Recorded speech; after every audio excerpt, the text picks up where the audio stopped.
मुखं करोति वाचालं पंगुं लंघायते गिरिं यत्कृपातमहं वन्दे श्रीगुरुं दीनतारिणम्।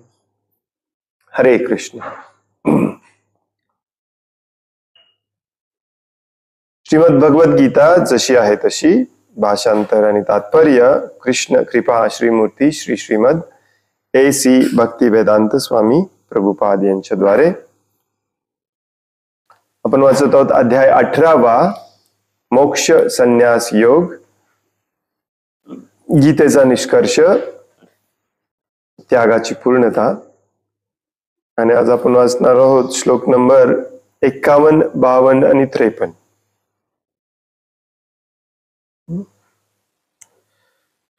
कृष्ण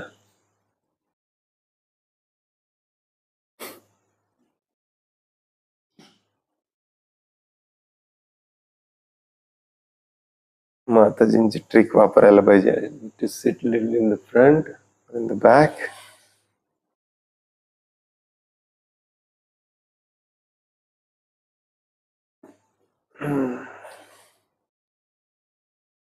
अंगावर येणार मग।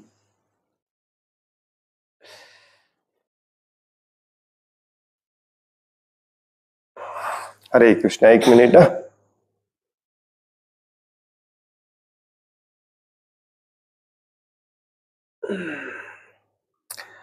हरे कृष्ण। अध्याय 18वा श्लोक नंबर 51, 52 आणि 53 एकदाच म्हणूया, तिन्ही म्हणायचेत आपल्याला। बुद्ध्या विशुद्ध्या युक्तो धृत्यात्मानं नियम्य च शब्दादीन् विषयांस् त्यक्त्वा रागद्वेषौ व्युदस्य च विविक्त सेवी लघ्वाशी यत वाक्काय मानस ज्ञान योग परो नित्यं वैराग्यं समुपाश्रितः अहंकारं बलं दर्पं कामं क्रोधं अपरिग्रहं परिग्रहं विमुच्य निर्ममः शांतो ब्रह्म भूयाय कल्पते।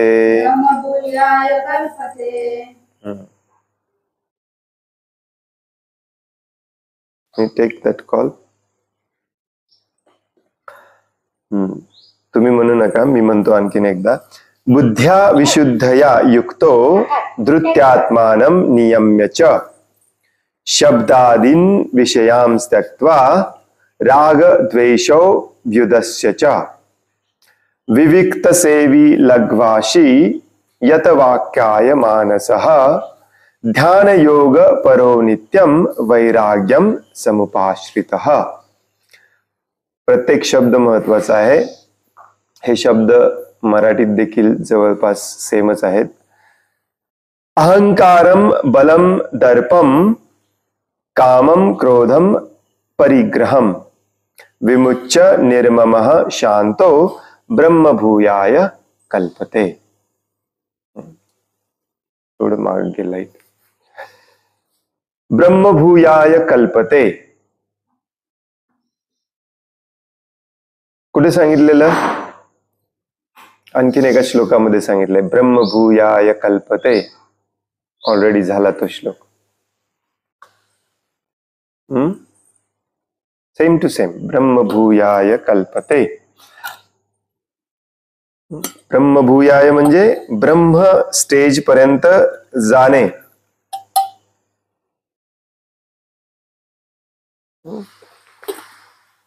त्यालाच ब्रह्मभूत होणे म्हणतात। ब्रह्मभूयाय कल्पते। काल परवा नाही, कालच 2 श्लोकामध्ये भगवान श्रीकृष्णाने सांगितलं की आता कर्माची सगळ्याची विभागणी तुम्ही ऐकली। आता मी जे सांगणार आहे ते तुम्हाला तुमचं जीवन परफेक्ट बनवायला मदत करणार. या परफेक्ट जीवनालाच ब्रह्मभूयाय कल्पते म्हटलं जातं किंवा ब्रह्मभूत अवस्था म्हटलं जातं. आणि भगवंत कालच्या श्लोकात म्हणाले की ही अवस्था, त्याला ब्रह्मावस्था म्हणतात, परमसिद्धावस्था, ब्रह्मावस्था कशा पद्धतीने प्राप्त करू शकतो ते माझ्याकडून आता तू ऐक, मी तुला संक्षेपात सांगतो. तर हातचे हे 3 श्लोक एकत्र दिलेत त्याच्यासाठी. बुद्ध्या विशुद्धया युक्तो धृत्यात्मानं नियम्य च. हे सगळं प्रत्येक शब्द महत्वाचा आहे. धृत्य म्हणजे निश्चय, दृढ निश्चय.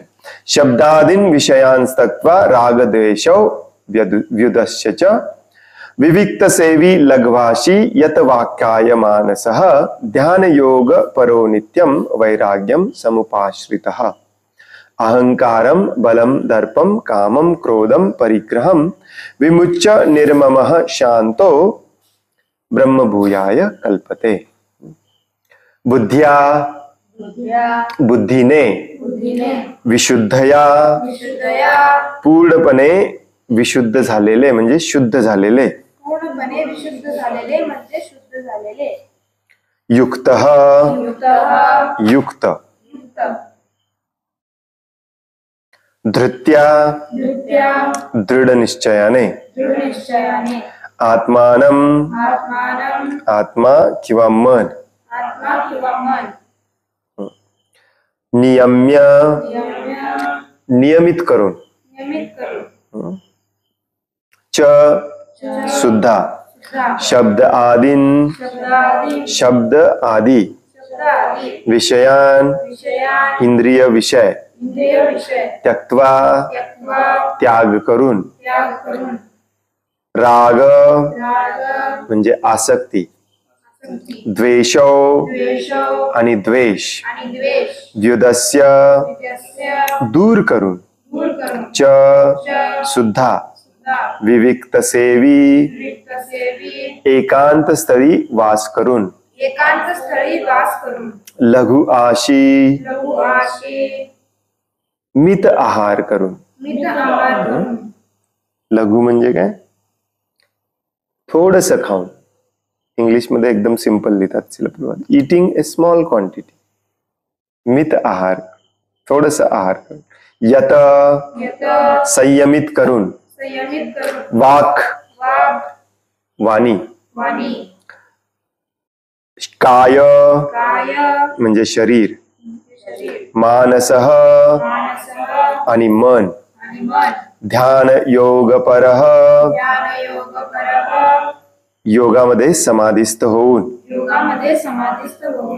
नित्यम सदैव नित्य, वैराग्यम वैराग्य किंवा अनासक्ती, समुपाश्रितः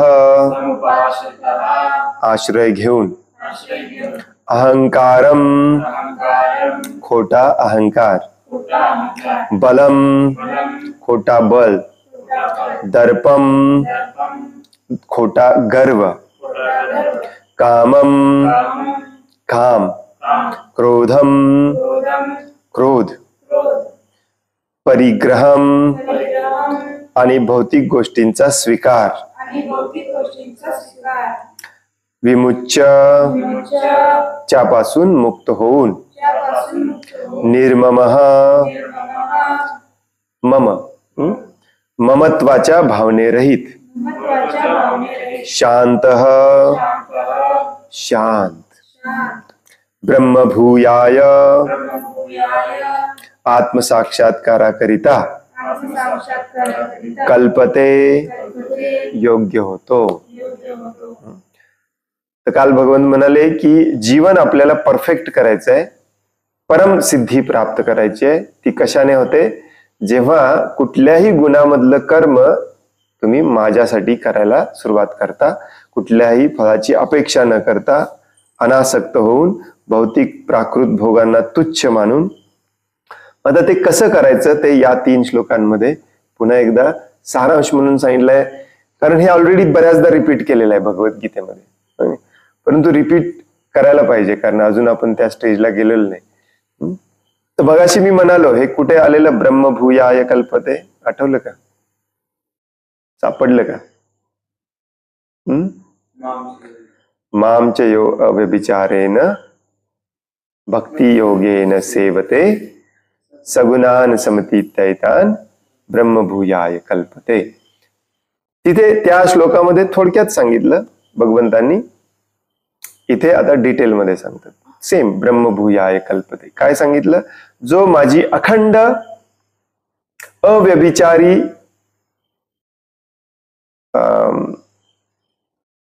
भावनेने सेवा करतो, भक्ती योगामध्ये, भक्ती योगेन सेवते, तो तिन्ही गुणांच्या पलीकडे जाऊन ब्रह्मभूयाय अवस्थेला जाऊन पोहोचतो. सगुणान समतीत्यैतान ब्रह्मभूयाय कल्पते. तर या श्लोकामध्ये कसं सांगितलंय? आपल्या बुद्धीद्वारे पूर्णपणे शुद्ध होऊन, बुद्ध्या विशुद्ध्य, आणि निश्चयाने मनोनिग्रह करून, धृत आत्मा नियम्यच, इंद्रिय तृप्तींच्या विषयांचा त्याग करून, आसक्ती आणि द्वेष यातून मुक्त होऊन, राग द्वेष विमुक्त. आठवते का भगवद्गीतेमध्ये हे सगळे शब्द रिपीट झालेले आहेत आतापर्यंत? काही यातले शब्द बऱ्याचदा डबल ट्रिबल वेळा रिपीट झालेले आहेत. राग द्वेष, वीतराग भय क्रोध, राग द्वेष, इच्छा द्वेष समुत्थेन, हे सगळं सांगून झालेलं आहे. आता सांगत आहेत भगवंत, जो राग आणि द्वेष, आसक्ती आणि द्वेष यातून मुक्त होऊन जो एकांत स्थळी राहतो, एकांत स्थळी राहणं, जो कमी आहार करतो, आपली काया म्हणजे शरीर, वाचा बोलणं आणि मन संयमित करतो, कंट्रोलमध्ये ठेवतो, जो सदैव समाधीस्थ आणि अनासक्त असतो, योगामध्ये स्थित असतो, जो खोटा अहंकार, खोटा बल, खोटा गर्व, काम, क्रोध आणि भौतिक गोष्टींचा स्वीकार करणे इत्यादी गोष्टींपासून मुक्त असतो. हे तिसरा जो श्लोक आहे यातला अहंकारम बलम दर्पम, इथपर्यंत काय करायचं सांगितलंय, आणि तिसऱ्या श्लोकामध्ये करायचं नाही म्हणून सांगितलंय. अहंकार, बल, दर्प, काम, क्रोध याच्यापासून मुक्त असलं पाहिजे. ममत्व रहित आणि शांत असतो तो मनुष्य आत्मसाक्षात्काराच्या स्तरापर्यंत निश्चितच प्रगत होतो, डेफिनेटली प्रगती करतो. तर हे भगवद्गीतेमध्ये अशा बरेचसे श्लोक आहेत, जसं 13व्या अध्यायामध्ये 8, 9, 10, 11, 12 एकत्र सांगितले. 11व्या अध्यायामध्ये एका ठिकाणी अद्वेष्टा सर्वभूतानाम 2 का 3 श्लोक एकत्र सांगितले. 16व्या अध्यायाच्या पहिल्या 1, 2, 3 श्लोक एकत्र सांगितले. अभयम सत्व समशुद्धी, हे सगळे काय आहेत? ही गुणांचा संचय दिलेला आहे भगवंतांनी, की हे हे हे हे हे हे हे हे करायला पाहिजे बस. बऱ्याचदा आपण म्हणतो की नाही, प्रभूजी सगळं डोक्यावरनं चाललंय, काय कळत नाहीये, एक श्लोक इथे असा दिलाय, एक श्लोक इथे दिलाय, तसा दिलाय, थोडस व्यवस्थित जरा नोट्स घेतले पाहिजेत, जरा व्यवस्थित स्टेप बाय स्टेप लिस्ट करून दिली पाहिजे. भगवंतांनी ऑलरेडी लिस्ट करून दिलेली आहे.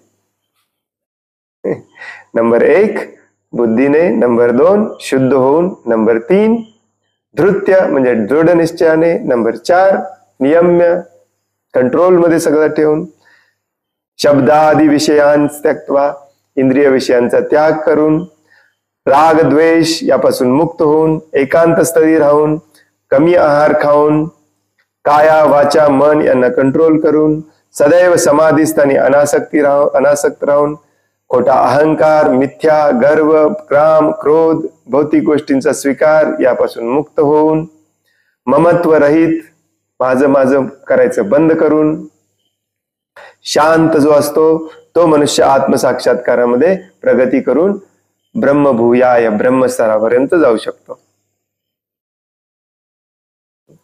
आजकालच्या कम्प्युटरच्या भाषेमध्ये नंबर 1, नंबर 2, नंबर 3, नंबर 3 मध्ये पण आतमध्ये 3.1, 3.2, 3.3 गर्व अहंकार या सगळ्यापासून मुक्त होऊन, आणि किती सोप्या शब्दात सांगायला पाहिजे आपल्याला, तरी आपण म्हणतो भगवद्गीता समजली नाही. काही काही विद्वान लोक आयुष्यभर भगवद्गीतेचा अभ्यास करतात, तरी ते म्हणतात मला अजून काही समजले नाही.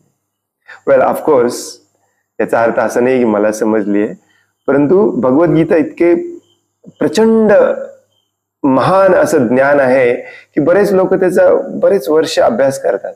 परंतु त्याच वेळी भगवान श्रीकृष्ण आपल्याला भगवद्गीतेमध्येच सांगतात की याच्या एवढं सोपं काहीच नाही.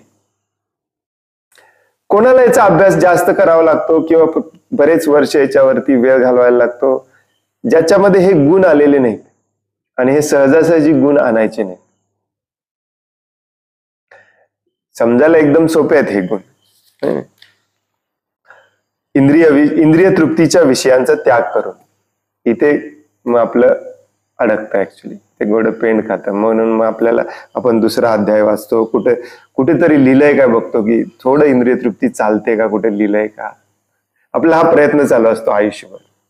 कारण आता ज्या अवस्थेमध्ये आहे त्या अवस्थेतून पूर्णपणे भगवंतांना शरण जाण्याच्या स्टेजला यायला आपण तयार नसतो, म्हणून भगवद्गीता समजत नाही, दुसरं काही कारण नाही.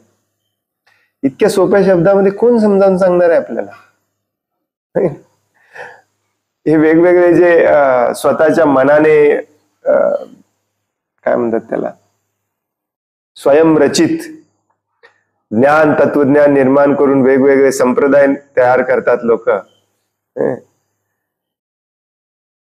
त्याला शास्त्राचा संदर्भ नसतो, भगवद्गीतेचा संदर्भ नसतो, भागवतम पुराण वेद याच्यातलं काही संदर्भ नाही, स्वतःच्या मनाने सगळं ज्ञान पाजळत राहतात. आणि मग आपण तिथून कन्फ्युज होऊन येतो. बऱ्याचदा आपल्याला ते बरं वाटायला लागतं, कारण हे जरा सोपं आहे. हॅपी थॉट्स, तुमच्यापैकी कोणी गेले का हॅपी थॉट्स? हॅपी थॉट आणि हॅपी थॉट्स वाले असे पिन लावतात. मला काय एवढा पण उपहास करायचा नाहीये त्यांचा, परंतु हे इतकं ढोंगी आहे, इतकं काय म्हणतात त्याला, हिपॉक्रेसी म्हणतात इंग्लिशमध्ये ऍक्च्युली. हिपॉक्रेसी, बोलायचं एक आणि करायचं एक, दुटप्पीपणा. कारण तुम्ही तत्वज्ञान शिकून आला, त्या संस्थेशी तुम्ही जोडला, त्याचे पिन वगैरे लावला, फीत लावली, तिलक लावला, आणि मग पाप कर्म करताय, त्याला काही अर्थ नाही ना. ते तत्वज्ञान आचरणात आणणे हे महत्वाचं आहे.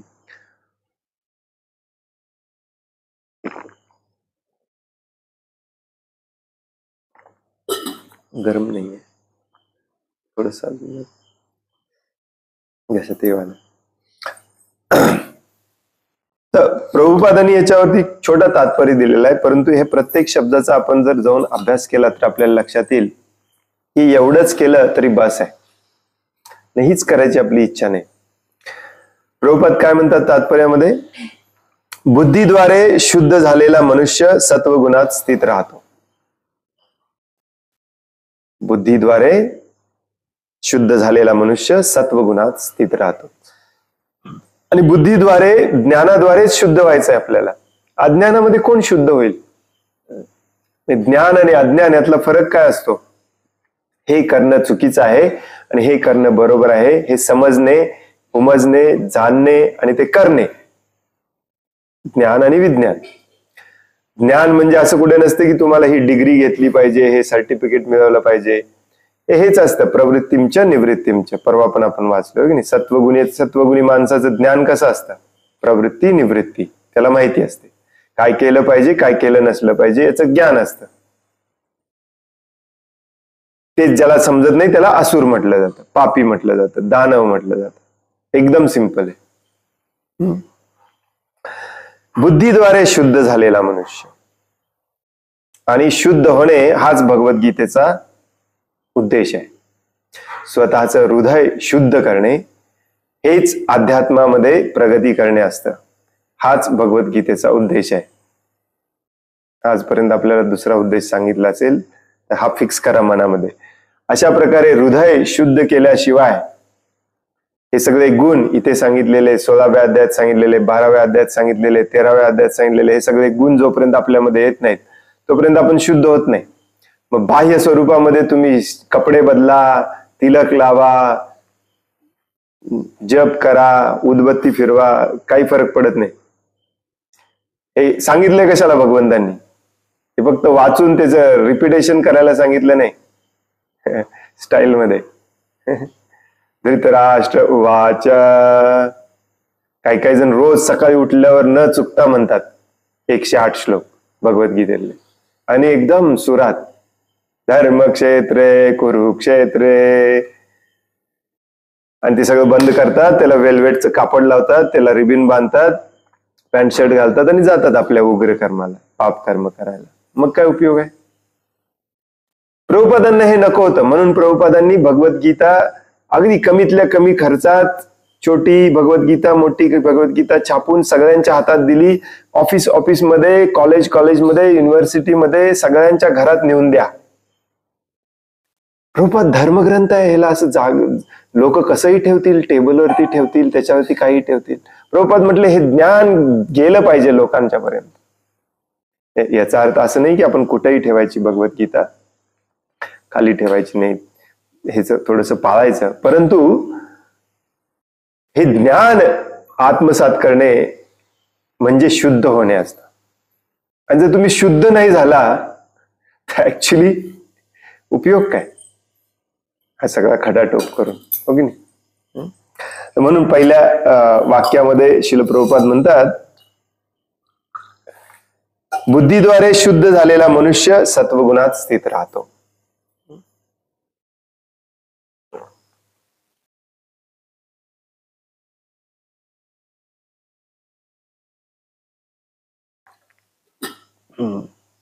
याप्रमाणे तो मनाला वश करतो आणि नेहमी समाधीत लीन राहतो. समाधी म्हणजे दाखवण्याची स्थिती नसते. समाधी म्हणजे सदैव भगवंतांच्या स्मरणात राहणे. भगवंतांचा आणि आपला संबंध एका क्षणासाठी देखील सुटला नसला पाहिजे. त्या अवस्थेला समाधी अवस्था म्हटलं जातं. अशा समाधी अवस्थेत कोण जाणार? जो मनाला कंट्रोलमध्ये ठेवतो, इंद्रियांना कंट्रोलमध्ये ठेवतो, त्याला बुद्धीद्वारे माहिती आहे की कुठल्या इंद्रिय विषयांचा त्याग करायचा आणि कुठल्या कर्माचा स्वीकार करायचा, ज्ञान आहे. तो इंद्रिय विषयांमध्ये आसक्त नसतो आणि आपल्या क्रिया करण्यामध्ये आसक्ती आणि द्वेष यातून मुक्त असतो. कशाशीच तो आसक्त नसतो. मला हे काम करायचंय भगवंतांसाठी, म्हणून मी या कामाशी पण आसक्त होऊन चालत नाही. नाही, मी हेच करणार. भगवंत उद्या तुम्हाला काही करायला सांगते. हे राग आणि द्वेष दोन्ही गेले पाहिजे. कुठल्याही गोष्टीबद्दल आसक्ती नसली पाहिजे आणि कुठल्याही गोष्टीबद्दल द्वेष नसला पाहिजे. ऍक्च्युली जिथे राग असतो तिथेच द्वेष असतो. एकाच नाण्याचे दोन बाजू असतात. पहिल्यांदा इच्छा निर्माण होते, आसक्ती निर्माण होते आणि ती दुसऱ्याला मिळाली की मग द्वेष निर्माण होतो. राग आणि द्वेष या दोन्हीतून मुक्त असतो. असा अनासक्त मनुष्य स्वाभाविकपणेच एकांत स्थळी वास करण्याला प्राधान्य देतो. त्याला काही फरक पडत नाही, काही असो भोवती, काही नसो. भगवंतांची सेवा मिळाली की त्याला झालं, त्याला काही नसलं तरी चालतं, कोणी आजूबाजूला नसलं तरी चालतं. आता हा मुद्दा देखील भगवान श्रीकृष्ण भगवद्गीतेमध्ये 2 वेळा सांगतात, एकांत स्थळी राहणे. पुढे सांगतात ते 13व्या अध्यायामध्ये जिथे 20 प्रकारचे ज्ञान सांगतात, त्या ज्ञानामध्ये सांगतात की एकांत स्थळी राहण्याची इच्छा ठेवणे, विषयी लोकांचा संग टाळणे. बऱ्याच लोकांना मी जेव्हा म्हणतो प्रभूजी या, प्रभुपादांचं एक काम करायचंय, प्रभूजी भक्त नाही तिथं, काय करायचं आपल्याला, भक्तांचा संग नाही, एकटंच कसं राहणार. प्रभुपादांना त्यांच्या गुरूंनी भक्तांचा संघ तयार करून ठेवलेला बोस्टन मध्ये, आणि मग प्रभुपाद गेले. प्रभुपादांना आदेश मिळाला, हे काम करायचंय तुम्हाला, गुरुचा आदेश मिळाला, ते गेले. त्यांनी असा विचार केला नाही की तिथे संघ आहे का नाही का. आणि हे भक्तांचा संघ म्हणजे काय, कशाला पाहिजे तुम्हाला अशा भक्तांचा संघ जे तुम्हाला परत इंद्रिय तृप्तीकडे घेऊन जातील. बरेच जण मला म्हणतात प्रभूजी एक 2, 4, 5, 6, 10 फॅमिलीज येऊ देत, मग मी विचार करतो, मला संघ आवडतो.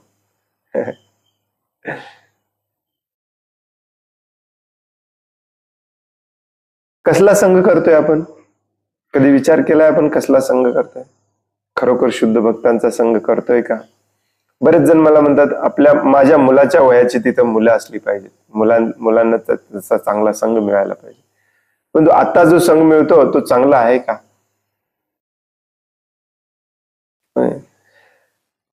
काय प्रॉब्लेम आहे? भगवान श्रीकृष्ण 2 वेळा भगवद्गीतेत सांगतात की एकांत स्थळी जाऊन सगळ्यांना सोडून एकटं राहायची तुम्हाला सवय असली पाहिजे, मग तुम्ही शुद्ध होता.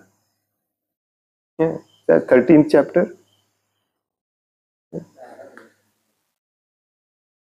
तेराव्या अध्यायात जे 8, 9, 10, 11, 12 आहे त्याच्यामध्ये सांगतात.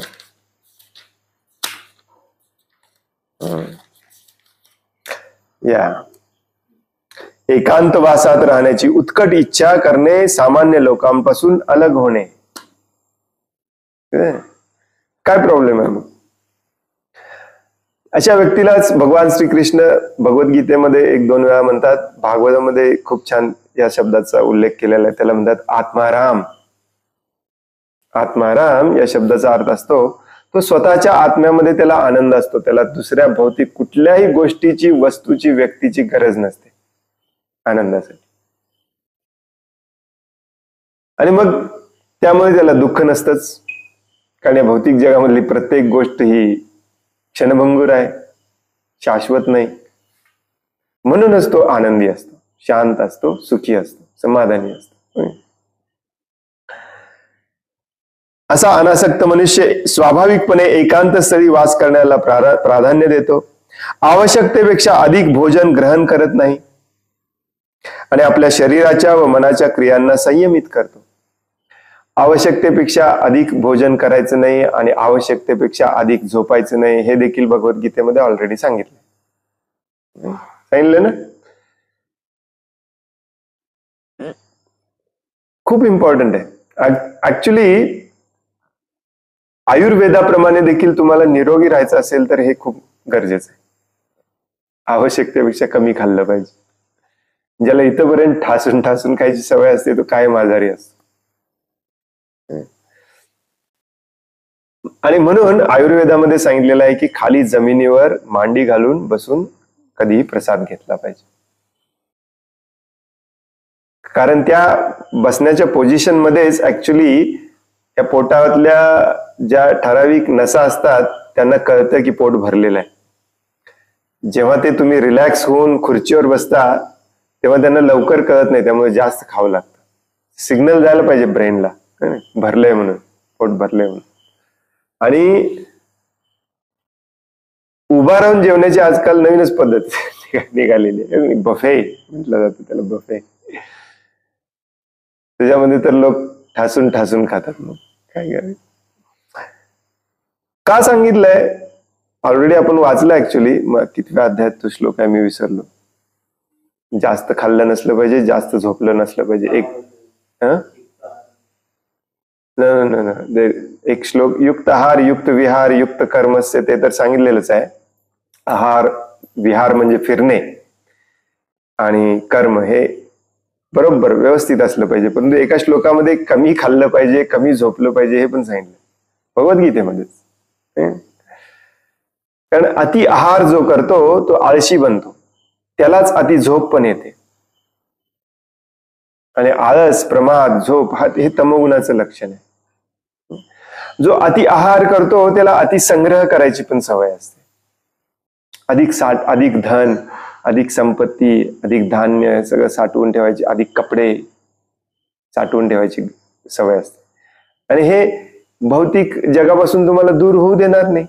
भौतिक गोष्टींमध्ये आपण आसक्त राहणार.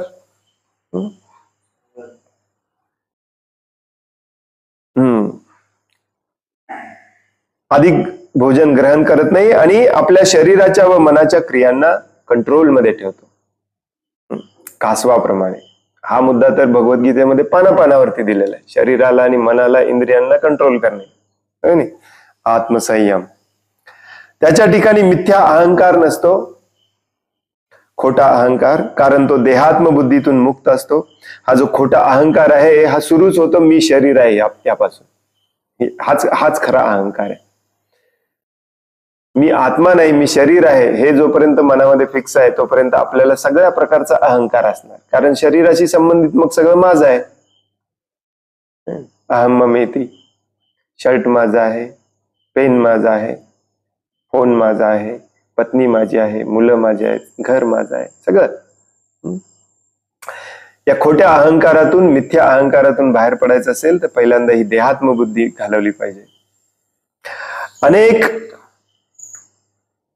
भौतिक गोष्टींचा स्वीकार करून आपले शरीर धष्टपुष्ट करण्याची इच्छा त्याला नसते. बलवान व्हायचे.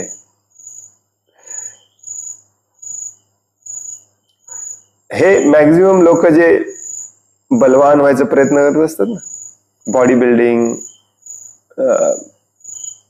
जिम, कुस्ती, जिम वगैरे करणे, हे सगळं परत मिथ्या अहंकारातूनच निर्माण झालेलं आहे. कारण स्वतःला शरीर समजले, माझ्या शरीराला प्रेझेंटेबल ठेवलं पाहिजे, दाखवण्यासारखं ठेवलं पाहिजे, शरीराला धष्टपुष्ट बनवलं पाहिजे. पूर्वीचे लोक पण बनवायचे, परंतु नॅचरलीच व्हायचं, ते काम करायचे, नॅचरली निरोगी राहायचे, काल आपण चर्चा करत होतो. आता धष्टपुष्ट व्हायच्या नादातच काय वाटेल ते करून आजारी पडतात. प्रोटीन पावडर खातात, हे सगळे वाढण्यासाठी. प्रोटीन पावडर रोजचे सकाळ संध्याकाळ, दुपार संध्याकाळ प्रोटीन पावडर खायचं. मोठ्या मोठ्या जिमची मेंबरशिप घ्यायची. घरात पैसे असत नसत आपण त्याचा विचार करायचा नाही. आई वडिलांना फोर्स करायचं, मला या जिमला जायचं आहे. 5-5, 10-10 हजार रुपये फी असते जिमची. काय करायचं हे बल घेऊन? प्रत्येक व्यक्तीला, या जगातल्या प्रत्येक व्यक्तीला हे सिद्ध करायचं आहे की मी एकतर धनवान आहे, किंवा मी बलवान आहे, किंवा मी सौंदर्यवान आहे, किंवा मी ज्ञानवान आहे, किंवा मी योगी आहे. परंतु थोड्या वेळापुरतं. दुसऱ्याच वर्षी येऊन कोणीतरी दुसरा म्हणतो मी तुमच्यापेक्षा बलवान आहे. ऑलिम्पिकच्या स्पर्धा आता चाललेल्या आहेत कशासाठी? हेच सिद्ध करायला की जगामध्ये सर्वश्रेष्ठ कोण आहे.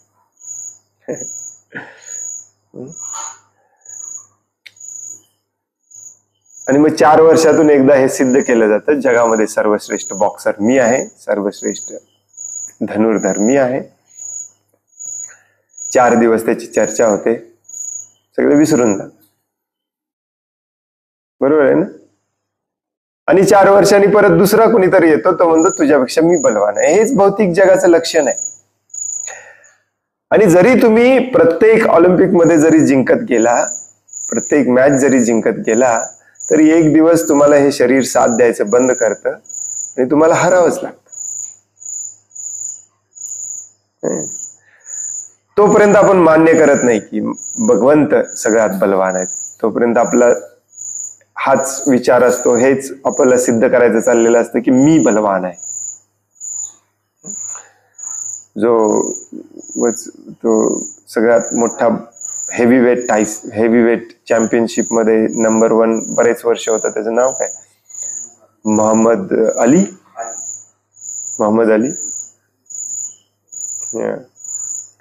ऍक्च्युली त्याचं खरं नाव मोहम्मद अली नाही आहे, अमेरिकन होता. त्याने जेव्हा हे स्वीकार केलं की मी बलवान नाही आहे, भगवान बलवान आहे, तेव्हा त्यांनी त्याचं नाव चेंज केलं. मुस्लिम धर्म स्वीकारला त्याने. अल्लाह बलवान आहे म्हणायला लागला त्या दिवशी तो. मोहम्मद अली. सेम थिंग, कुठल्याही गोष्टीचा आपल्याला गर्व हा असाच असतो, सौंदर्याचा, विद्वत्तेचा, वैराग्याचा. या श्लोकामध्ये सांगितलंय वैराग्य असलं पाहिजे. वैराग्य चांगली गोष्ट आहे. आपल्याला ब्रह्म अवस्था प्राप्त करायची असेल तर वैरागी झालं पाहिजे, पूर्णपणे वैरागी झालं पाहिजे. परंतु प्रॉब्लेम असा आहे या कलियुगामध्ये, वैराग्याचा अहंकार आहे. मी सगळ्यात मोठा वैरागी आहे. सगळं भौतिक गोष्टी सोडून द्यायच्या आणि त्या एका अहंकाराचा वैराग्य सोडायचं नाही. त्या अहंकाराचं वैराग्य करायचं नाही, तिथे अडकून राहायचं. अनेक भौतिक गोष्टींचा स्वीकार करून आपले शरीर धष्टपुष्ट करण्याची त्याला इच्छा नसते. त्याच्यातही देहात्मबुद्धी नसल्यामुळे तो गर्विष्ठ नसतो, कुठल्याही प्रकारचा गर्व नसतो त्याला. भगवत कृपेने प्राप्त झालेल्या गोष्टीतच तो समाधानी राहतो आणि इंद्रिय तृप्तीच्या अभावी क्रोधित होत नाही. भगवंतांनी ज्या गोष्टी दिलेल्या आहेत त्याच्यामध्ये तो समाधानी असतो.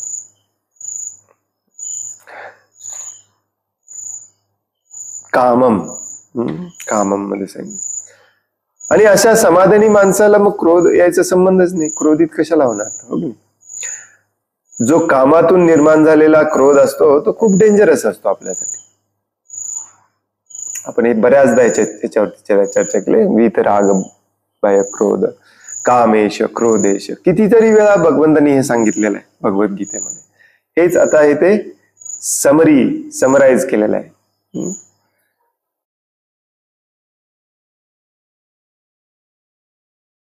तसेच तो इंद्रिय विषयांच्या प्राप्तीकरिता धडपड करीत नाही. इंद्रिय विषयांच्या प्राप्तीकरिता धडपड करीत नाही म्हणजेच काय? परिग्रहम म्हणजेच अपरिग्रह करणे. अपरिग्रह म्हणजे भौतिक जगातल्या वस्तू वस्तू वस्तू हे पाहिजे ते पाहिजे हे पाहिजे साठवून ठेवायचं नुसता, त्याला म्हणतात परिग्रह. आणि ते साठवून ठेवण्यासाठी मग प्रयास पण तेवढाच करायचा. आणि मग त्या प्रयास करण्यामध्ये टेन्शन आलं, स्ट्रेस आलं, चिंता आली, झालं तर भय आला, शोक आला, नाही झालं तर शोक आला, हे सगळं त्याच्याबरोबरच येतं. म्हणून शास्त्र कुठल्याही ग्रंथामध्ये कुठल्याही धर्मामध्ये हे सांगितलं जातं ऍक्च्युली अपरिग्रह. परिग्रह करायचाच नाही. भौतिक गोष्टी साठवून ठेवण्यासाठी प्रयत्न करायचा नाही आणि अति धडपड तर अजिबात करायची नाही. रूप गोस्वामी सांगतात आपल्याला, जो अति धडपड करतो त्याची भक्ती नष्ट होते. अत्याहार प्रयासश्च, अति प्रयास करणे. तो इंद्रिय विषयांच्या प्राप्तीकरिता धडपड करीत नाही.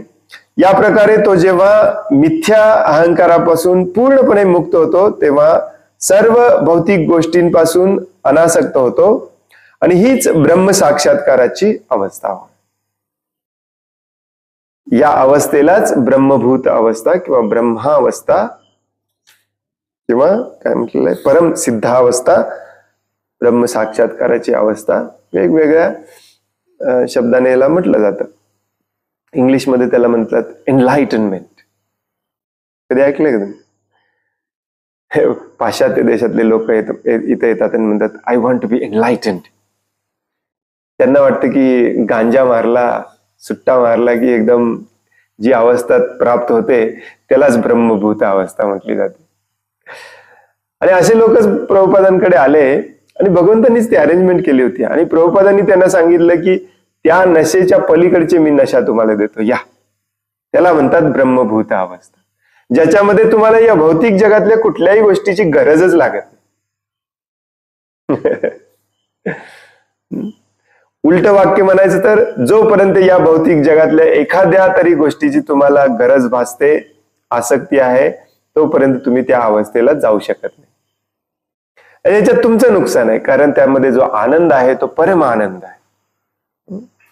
तुमच्यापैकी काही जणांनी नशा केला असेल पूर्वी, तर तुम्हाला माहिती असेल काय आनंद असतो. त्याच आनंदाला करोडोपटीने गुणाकार करून तो आनंद तुम्हाला अनुभवायचा असेल तर ब्रह्मभूत अवस्थेला गेलं पाहिजे. ब्रह्मभूयाय कल्पते. तर ह्या गोष्टी केल्या पाहिजेत आपल्याला, म्हणून मग आपण त्या लेवलला पोहोचतो. या अवस्थेलाच ब्रह्मभूत स्थिती असे म्हटले जाते.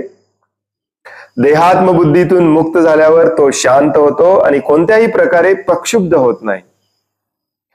हा देह नाहीच आहे, मी आत्मा आहे, या बुद्धीतून जेव्हा तो मुक्त होतो तेव्हा कुठलीही गोष्ट असू दे, त्याला विचलित करू शकत नाही. तो शांत होतो, कुठल्याही गोष्टीने प्रक्षुब्ध होत नाही. व्हॉट इज प्रक्षुब्ध? So many different. ॲजिटेट. कुठलीही गोष्ट आपल्याला डिवचू शकत नाही. हे कर, हे मिळव, हे मिळालं तरच सुखी होणार. मनामध्ये असलं काही राहतच नाही. असो नसो काही फरक पडत. या अवस्थेला म्हणतात ब्रह्मभूत अवस्था. याचे वर्णन भगवद्गीतेत दुसऱ्या अध्यायात ऑलरेडी दुसऱ्या अध्यायातच भगवंत करतात. ऍक्च्युली 17व्या श्लोकात करण्यात आलेलं आहे. आपूर्यमानम अचलम प्रतिष्ठम समुद्रमाप प्रविश्यन्ति यद्वत् तद्वत् कामायम प्रविश्यन्ति सर्वे स शांतिमाप्नोति न कामकामी. न कामकामी, तोच शांत राहू शकतो. ज्याप्रमाणे समुद्र हा नेहमी भरत असूनही शांत असतो, त्याप्रमाणे जो मनुष्य समुद्रात अव्याहतपणे प्रवेश करणाऱ्या नद्यारूपी इच्छांच्या प्रवाहाने विचलित होत नाही, तोच केवळ शांती प्राप्त करू शकतो. जो मनुष्य अशा इच्छा तृप्त करण्यासाठी झगडतो, त्याला शांती प्राप्त होत नाही.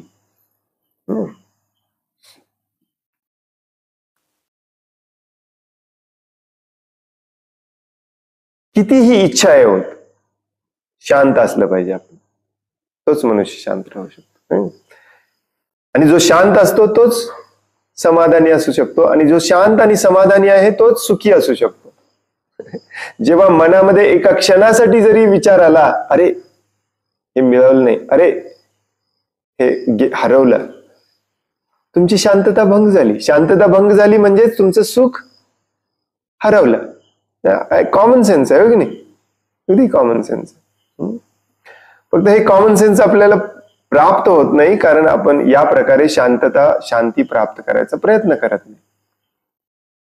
आपल्याला वाटतं की ते मिळालं, त्याचा भोग घेतला तरच मी शांत होईल. आणि म्हणून जे कमी भोगी असतात किंवा अल्पभोगी किंवा जे भौतिक विषयांचा, भौतिक गोष्टींचा भोगामध्ये इंटरेस्टच घेत नाहीत, ते सदैव शांत असतात, ते सदैव सुखी असतात. शांतता कशी मिळवायची हे देखील भगवद्गीतेमध्ये बऱ्याचदा सांगितलेलं आहे. त्याच्यामध्ये सगळ्यात फेमस श्लोक आहे तो म्हणजे 5व्या अध्यायातला 29वा श्लोक. तिथे एक्झॅक्टली सांगितलेलं आहे तुम्ही शांत कसं राहू शकता. त्यालाच शांती मिळू शकते. कोणाला? जो भगवंतांना जाणतो त्याला. कसं जाणतो? ज्ञात्वा माम शांतीम मृच्छति. ज्ञात्वा माम, मला अशा प्रकारे जाणतो. कशा प्रकारे जाणतो?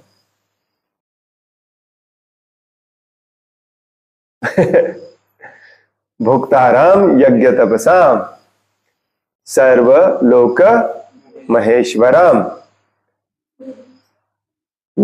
सुरिधम सर्वभूतानाम. अशा प्रकारे जो भगवंतांना जाणतो तो शांत राहतो.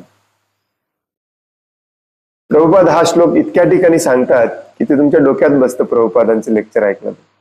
भगवंत हे सर्व गोष्टींचे भोक्ता आहेत. यज्ञ असो, तपस्या असो, काही असो, त्याचं सगळं श्रेय, सगळं फळ भगवंतांसाठी आहे, माझ्यासाठी नाही.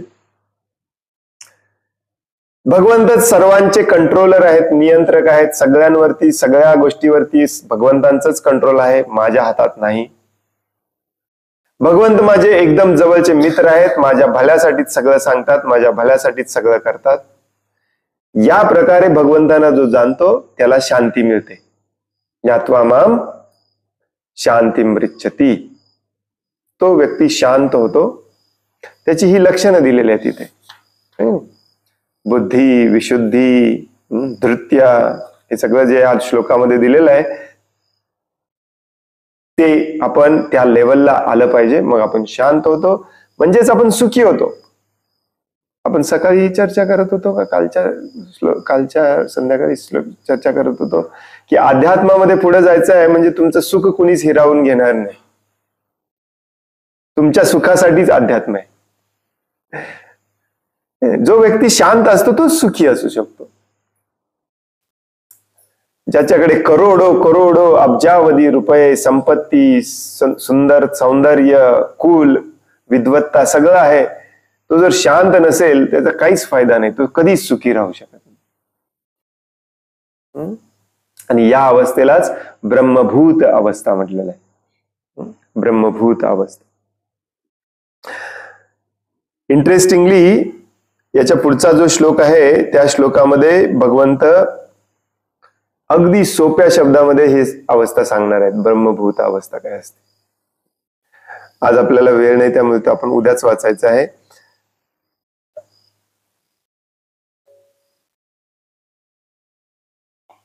कारण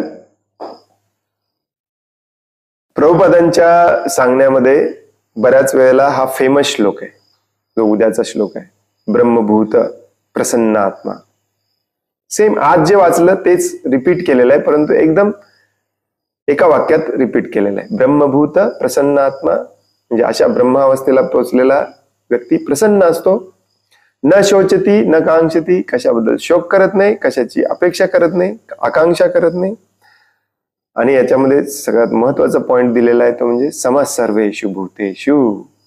त्याच्यावरती आपल्याला उद्या चर्चा करायची. आणि भगवंत म्हणतात त्यालाच मी माझी भक्ती देतो, दुसऱ्या कोणाला देत नाही. मदभक्ती लभते परम. ते उद्या वाचूया. आता हे प्रॅक्टिकल आहे, त्याला प्रॅक्टिकलच घ्यायचं. आजच्या श्लोकामध्ये जे लिस्ट दिलेले आहे नंबर 1, नंबर 2, नंबर 3, 3.1, 3.2, 3.3 हे सगळं आपल्या आयुष्यामध्ये आपण केलं पाहिजे. आता लगेच तुमच्यापैकी कोणीतरी म्हणतील प्रभूजी खूप अवघड आहे. असलं अवघड कधी आम्ही आधी वाचलंच नव्हतं. भक्ती सोपी वाटायची पूर्वी. ऍक्च्युली हे सोपं आहे. जे करतोय आपण ते अवघड आहे. लक्षात ठेवा. इंद्रिय विषयांच्या मागे पळणे, इंद्रिय विषयांमध्ये राग द्वेष, त्यातून उत्पन्न होणारा क्रोध, त्यातून उत्पन्न होणारा भय चिंता शोक, हे सगळं अवघड आहे. हे सोपं आहे. भगवंत जे करायला सांगतात ते सोपं आहे. हरे कृष्ण. कोणाला काही प्रश्न आहे, काही सांगायचं आहे?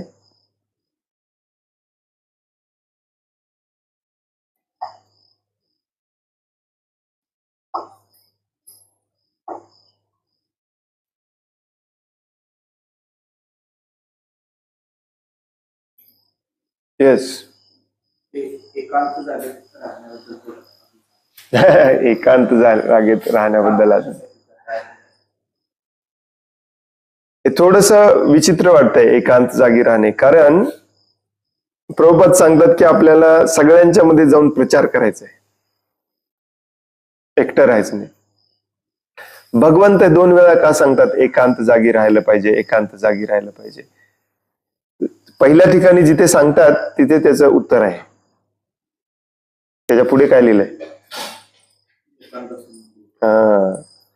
भौतिक विषयी कर्मी लोकांपासून दूर राहणे, हा त्याचा उद्देश असतो एकांत जागी राहणे. कारण आपण आहोत भौतिक जगामध्ये. भौतिक जगामध्ये कितीही प्रयत्न केला तरी आपण कर्मी लोकांचा संग थांबवू शकत नाही. म्हणून एका योग्याला, साधूला हे पटलेलं असतं की इथे राहण्यात काही अर्थ नाही. माझा मी एकटा जंगलात राहतो, या लोकांचा मला संगच नको. कारण हा संघ खूप डेंजरस असतो. जरी तुम्ही विद्वान असला, जरी तुम्ही पूर्णपणे तुमची इंद्रिय मन कंट्रोलमध्ये असलं तरी संघाचा इफेक्ट होऊ शकतो.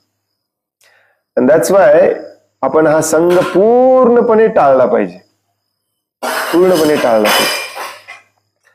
याच्यावरती मात करून विषयी लोकांमध्ये जाऊन आपल्याला प्रचार करायचा आहे, परंतु तो प्रचार करण्यासाठी त्या लेवलला आपल्याला पहिल्यांदा गेलं पाहिजे. पण प्रभुपाद सांगतात की आपण मध्यम अधिकारी झाल्याशिवाय आपण अशा विषयी लोकांमध्ये जाऊन प्रचार केला नसला पाहिजे. तोपर्यंत आपली इच्छा अशीच असली पाहिजे की मला मित्र नसले तरी चालतील, मला नातेवाईक नसले तरी चालतील. हे असले मित्र नातेवाईक असण्यापेक्षा नसलेले बरे, जे मला पुन्हा पुन्हा भौतिक गोष्टींकडे ओढून नेते.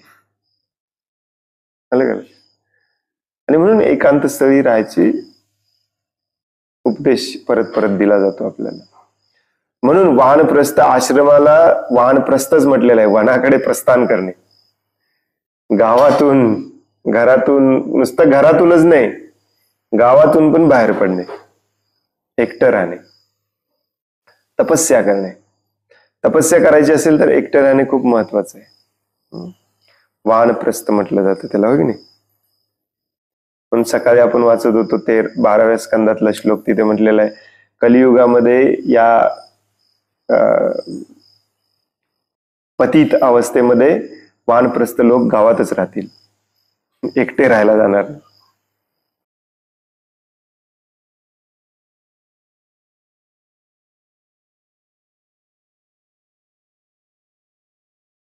बऱ्याच लोकांना हे लवकर पटत नाही की या संपूर्ण ब्रह्मांडामध्ये प्रत्येक गोष्ट ही तुमच्या प्रलोभनासाठी आणि इथे अडकवण्यासाठीच बनवलेली. असं नाहीये की हे गोष्ट चांगली आहे, ही गोष्ट वाईट आहे. नाहीतर हे भौतिक जगच बनवलं नसतं भगवंताने. त्यामुळे यापासून किती दूर जाता येईल तेवढं आपण दूर गेलं पाहिजे.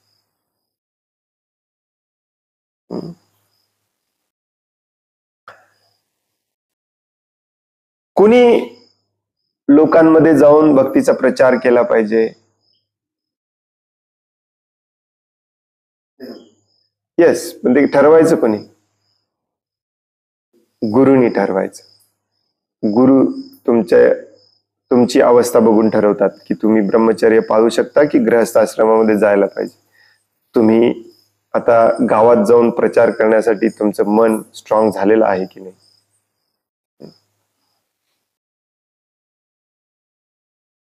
हरे कृष्ण.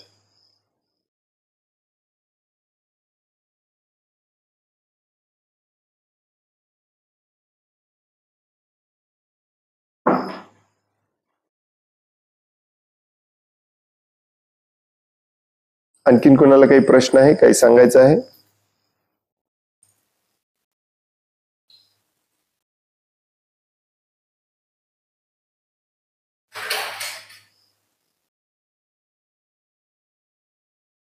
खूप खूप धन्यवाद.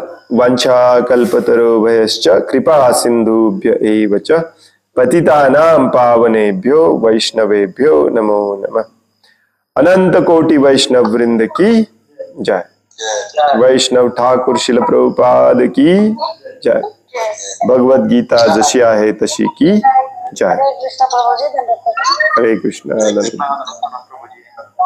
हरे कृष्ण. धन्यवाद.